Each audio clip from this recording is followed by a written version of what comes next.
দেশের সুস্থ স্বাভাবিক পরিবেশকে যারা বাধাগ্রস্ত করতে চাচ্ছে, সরকার তাদেরকে কেন কঠোর হাতে নিয়ন্ত্রণ করছে না? প্রশ্ন বিএনপির ভারপ্রাপ্ত চেয়ারম্যান তারেক রহমানের। তিনি বলেন, যারা দেশের গণতন্ত্র এবং স্বাধীনতার পক্ষে অতীতে ছিল না, এখনো তারা ষড়যন্ত্র করছে। জাতীয়তাবাদী ছাত্রদল আয়োজিত ২৪ অভ্যুত্থানে শহীদ ও আহতদের পরিবারের সদস্যদের সঙ্গে মতবিনিময়ে তারেক রহমানের কথা বলেন।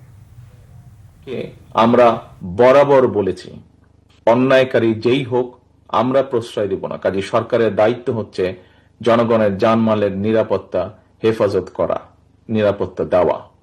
সরকার কেন ব্যর্থ হচ্ছে? গতকাল যেই ঘটনাটি ঘটেছে আমরা খুব আশ্চর্যের সাথে লক্ষ্য করেছি।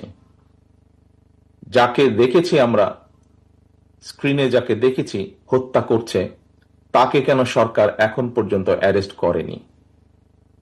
আমরা কি তাহলে দলে নিব যে যারা বিভিন্নভাবে মব সৃষ্টি করে একটি পরিস্থিতি তৈরি করতে যাচ্ছে, সেখানে সরকারের কোনো কোনো প্রশ্রয় আছে, প্রশাসনের কোনো প্রশ্রয় আছে, প্রশাসনের কারো কারো কোনো প্রশ্রয় আছে? সেটিকে আমরা তাহলে ধরে নেব? কারণ আমাদেরও দাবি যে অন্যায় করবে সে অন্যায়, তার বিরুদ্ধে দেশের প্রচলিত আইন আছে, কাজে আইন অনুযায়ী তার বিরুদ্ধে ব্যবস্থা হবে। অন্যায়কারী কখনো কারোর কোনো দলের লোক হতে পারে না।